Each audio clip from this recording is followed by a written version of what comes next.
Welcome back to the news at 10, and we cross over to Abuja. Here's Gloria Umezuke. Gloria. Hello, Jamal. Great to see you, and welcome to the nation's capital. The trial of the Senate President, Dr. Bukola Saraki, at the Code of Conduct Tribunal has been adjourned till Tuesday, June the 21st. The tribunal is expected to hear a motion filed by Saraki's counsel seeking the tribunal's chairman's withdrawal from the case. Before hearing began today, lead counsel to Dr. Saraki, Mr. Kanu Agabi, informed the tribunal that it had a motion before the tribunal which had not been opposed or objected to and should be treated. On his part, however, the prosecutor told the tribunal that even though they had been served with the process and additional documents, the business of the day was further cross-examination of the chief prosecution's witness. Dr. Saraki is facing charges for alleged false assets declaration. Proceedings in the trial of the Senate President began like any other day at the Code of Conduct Tribunal. But shortly after parties announced their appearance, the lead counsel to the Senate President, Chief Kanu Agabi, informed the tribunal that he had a motion before the tribunal and that the prosecution has not opposed the said motion, since he did not file an objection even when he was duly served. This, he says, is an indication that the prosecution is not opposed to the application. The motion filed by Mr. Gabi is seeking the disqualification of the chairman of the tribunal because of the statement he made on the 7th of June when he said he was not happy at the delayed tactics by the defense counsel and that the delay tactics will not reduce the consequences the defendant will receive from the tribunal at the end of his trial. The Senate President is accusing the chairman of the tribunal of being in a hurry to convict and jail him without giving him fair hearing or ample opportunity to defend himself. He accused the chairman of bias, saying he will not give him fair hearing in the case. The motion says the threat of consequences issued by the chairman of the tribunal has caused the Senate President to lose confidence in the impartiality of the chairman. He says it is therefore necessary for the chairman to step aside from the case. However, Mr. Pius Ukuyima, who held brief for the prosecutor, Rotimi Jacobs, urged the tribunal not to hear the motion, saying what is before the tribunal is a continuation of cross-examination and that the tribunal should proceed with it. At this point, the chairman of the tribunal asked Ukuyima if he had replied the motion, and he said he had just received a further affidavit at the premises of the tribunal and would need time to respond to it because the prosecution intends to oppose the motion. He insisted that the cross-examination should continue. The chairman of the tribunal then told the defendant that he will listen to the motion on Tuesday the 21st of June and then proceed with the trial, because this is not the first time he has been asked to disqualify himself. At this point, counsel to Saraki, Mr. Kanu Agabi, told the chairman of the tribunal that his statement has prejudiced the motion because it seemed he had made up his mind already. But the chairman of the tribunal said Mr. Agabi misconstrued his statement because saying he will continue with the proceedings does not mean he has decided not to disqualify himself or otherwise. As such, Mr. Gabi should be patient until the hearing. The chairman of the tribunal, Mr. Daladi Umar, has adjourned the case to the 21st of June 2016 for continuation of hearing. Amaka Okafor, Channels Television News. The Federal High Court sitting in Lagos has ordered the remand in prison of a former Special Assistant on Domestic Affairs to former President Goodluck Jonathan Dudafa Waripamo away, pending the hearing and determination of his bail application. Justice Mohammed Idris gave the order after Dudafa and a certain Iwejuwo Joseph Na were arraigned before him over an alleged 1.6 billion naira fraud. The two men who were arraigned on a 23-count charge by the Economic and Financial Crimes Commission pleaded not guilty to all the charges. The court, however, adjourned till Thursday, June the 16th, to hear the accused bail applications to give the prosecution time to file his response. Meanwhile, the EFCC is now set to arraign former aviation minister and spokesman of the Goodluck Jonathan campaign organization, Fani-Kayode, on Tuesday, June the 21st. He will be arraigned on a 17-count charge over an alleged 1.5 billion naira fraud before Justice Sule Hassan of the Federal High Court, also sitting in Lagos. Now, efforts to save the soul of Nigeria's main opposition party, the People's Democratic Party, are continuing in the nation's capital, Abuja. Leaders of the party, including former and serving governors, are currently gathering at the Ondo State Governor's Lodge for an emergency meeting to find solutions to the crisis threatening to tear the PDP apart. It was gathered at the governors of Akwa Ibom, Gombe, Ekiti and Ondo states, as well as the chairman of the party's board of trustees, have already arrived for the meeting. The latest leadership tussle followed the sacking of Senator Ali Modu Sheriff as chairman and the appointment of a caretaker committee by the PDP National Convention in Port Harcourt. But Senator Sheriff had stormed the party's secretariat on Monday, where he declared that he remains the chairman till 2018. Well, that's it from the nation's capital. It's back to you, Ijoma. Thanks a lot, Gloria. Now, each of the 177 communities in Anambra State are set to benefit from development projects worth at least 20 million naira, and that's according to Governor Willie Obiano. He made this known while commissioning a hall at the foundation-laying ceremony for a school in Okija, Ihiala local government area of the state. Residents of Okija received Governor Willie Obiano. He is in the community to commission a school hall built by the community for Union Secondary School, Okija. Beautiful hall built for the development of mankind. I do this in the name of the Father, and of the Son, and of the Holy Spirit. The guests meet inside the hall with the school management and students. Governor Obiano assures them of his administration's commitment to support communities that are willing to partner with the government to develop critical sectors in the state. We have agreed that every community in Anambra, 177 of them, I can only find even what 20 million. While the school management appreciates the government's gesture, it's an opportunity for them to point out the challenges facing the school. The school still has some more existing problems facing her. Some of these problems include 1. Duration barriers, dilapidated buildings, including dormitories and classrooms. One of the things she pointed out is that the students lack a hostel. That the hostel they have is already dilapidated and is no more fit to accommodate the school. I'm going to build that hostel that will accommodate the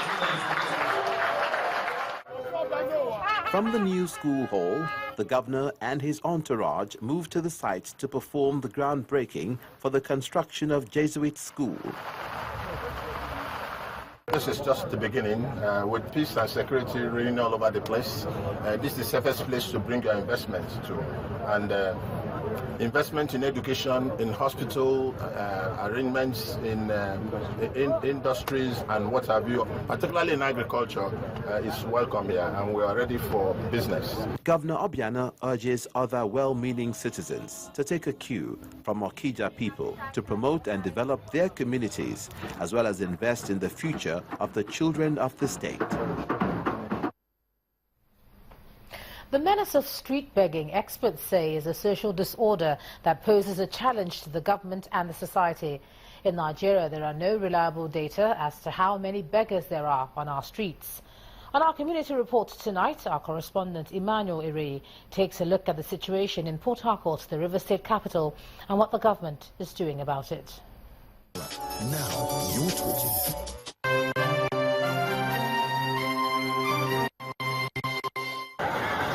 Street begging is one social problem common to both the rich and the poor nations, though more pronounced in poor countries. In River State, South Nigeria, scores of beggars are common sight in traffic and street corners. Port Harcourt, the River State capital, presents a case study. Though many of the beggars have seemingly genuine grounds to take to the streets, for many others, the current economic situation appears to form a comfortable basis for begging. This man tells us that his condition has become unbearable.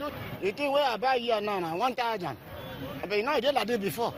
So I don't know how we go do for this Nigeria again. I've not been going to school. To pay school fees is a problem. Even to eat is another problem. The Commissioner for Social Welfare in the state says the government has a clear-cut agenda to deal with the situation. The governor, I keep saying, is passionate. Passionate about the less privileged, passionate about keeping the streets clean.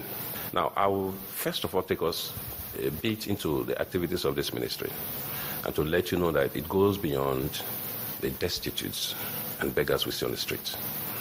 On your own, go to the children's home. Presently, we do not have just children alone.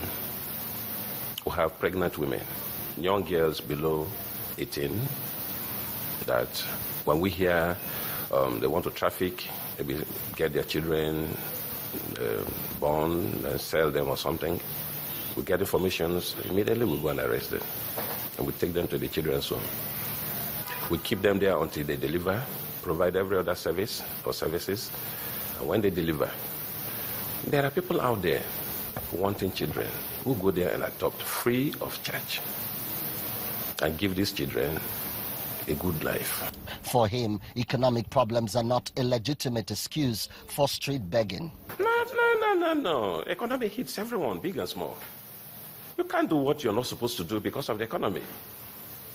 If we must take to whatever we choose to do because of the economy, then there will be lawlessness. Some organizations are also stepping up efforts in helping to curb the menace, a situation that should be encouraged. Our mission here is to offer holistic and child-centered education to children and youngsters with intellectual disabilities in an enabling and nurturing environment. We are taking care of the children. They are juvenile children, so we have to take care of them. We care for them, we protect them. Street begging has become an age-long problem that many say requires the collaborative effort of governments and other well-meaning organizations to bring sanity to the society. Emmanuel Ere, Channels Television News.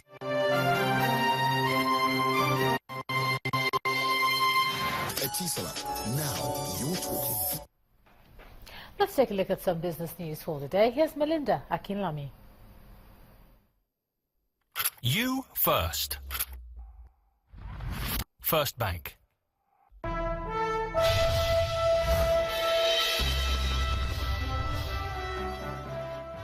Thank you so much, Ijoma. Welcome to Business News.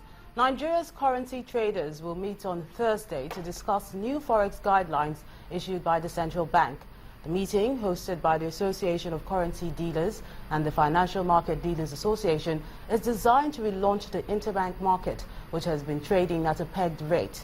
On Monday, it is likely to start trading between a fixed rate of 197 and a black market rate of 370 to the dollar.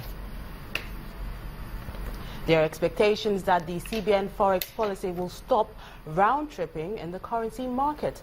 An investment analyst, Mr. Ayodele Ebo, believes the forces of demand and supply will determine the fair value of the naira as the interbank trading resumes on Monday.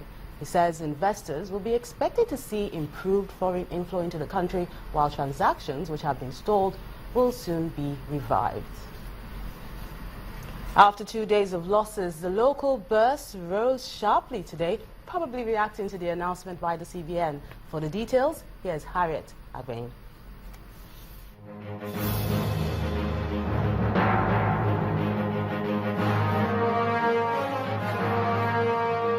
The Nigerian equities market reacted positively to the central bank's announcement of the much-awaited flexible foreign exchange market.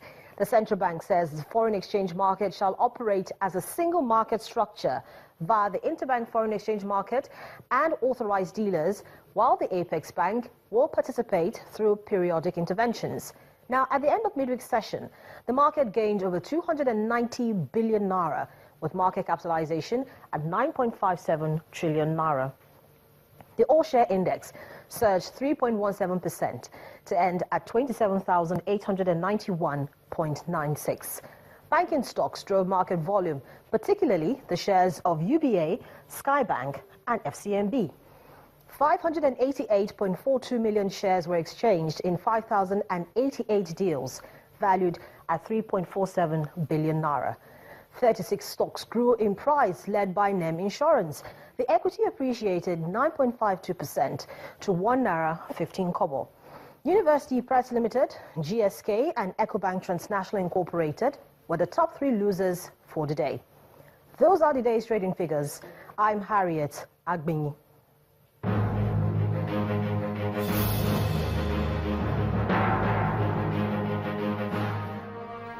Thank you so much, Harriet. In or out? That's the question on everyone's lips as Britain's possible exit from the European Union is affecting crude futures, which have fallen for the 5th consecutive time. The International Energy Agency said that robust demand and production disruptions have helped balance the oil market, but this scale will tip into surplus in 2017. Brent crude traded at 50 cents lower at $49.33 a barrel at midday. Markets across US, Europe and Asia are looking good today after a rocky start in the week as investors wait for the conclusion of the US Federal Reserve meeting and other macroeconomic factors.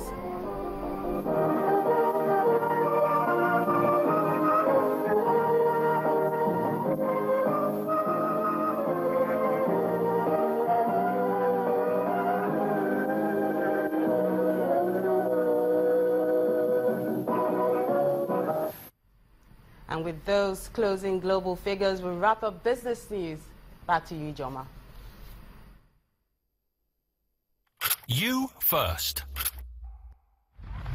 First Bank. Still ahead on the news at 10, the Tigers miss out of Rio Olympics following South Korea's win over Belarus at the FIBA qualifiers in France. That's on sports. Do stay with us.